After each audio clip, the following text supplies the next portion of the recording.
So I wanted to do a very quick comparison of some parts I've received from Shapeways and from the dangerous prototype service, DirtySLA. Um, DirtySLA was significantly cheaper than Shapeways for this part, so it's a fairly small. This is a fairly small part, but uh, the main part was $5 from dangerous prototypes and 15 from Shapeways. Um, so it's obviously significantly cheaper from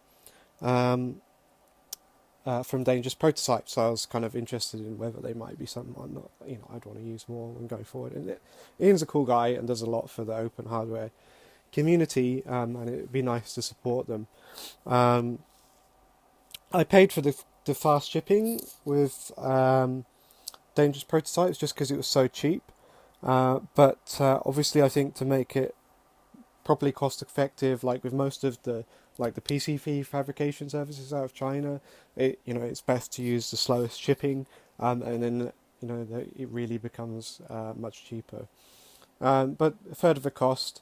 So yeah, I mean, very interesting. And it's kind of at that cost level where it's like, I would fire off a part without even thinking about whether it's entirely correct and just have it in the pipeline of projects and stuff, which is, partly what I did here is a kind of test. So this is the Shapeways part, and you can see both these two parts are a similar quality. This is the Shapeway acrylic.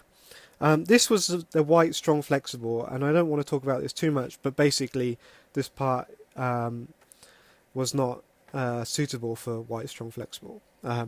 So you can see the center hole is filled through, and I don't just try and just poke it out with a resistor. I don't think I can't. I can't even get through that. And as you can see, it's supposed to have a void that goes all the way through. It's for clamping this wire down, but yeah. So the white strong flexible was useless, but the acrylic was fine. Both the parts look like they are of similar quality, and the acrylic parts, as you can see, everything is come through correctly. This is the Shapeways part. And then the dangerous prototype. So yeah, to look at them, there's not much you can tell, but the tolerances do seem to be better on the Shapeway part. So this is supposed to be 25, and you can see it's almost bang on 25. And on the dangerous prototype part, it's 0.2, just under 0.2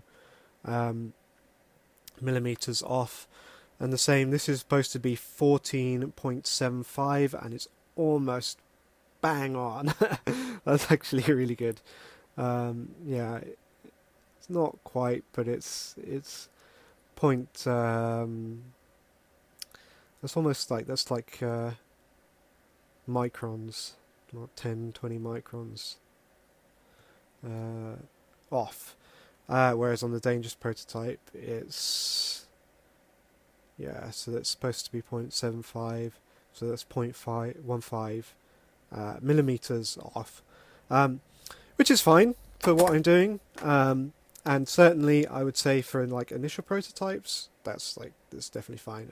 And for me, it would be, I guess, mostly if I want to make something out of an insulator or as a QC. Prior to getting these parts milled out of metal, so as a QC, certainly, the dangerous prototype stuff is fine, looks great, and it's very cheap, which is cool.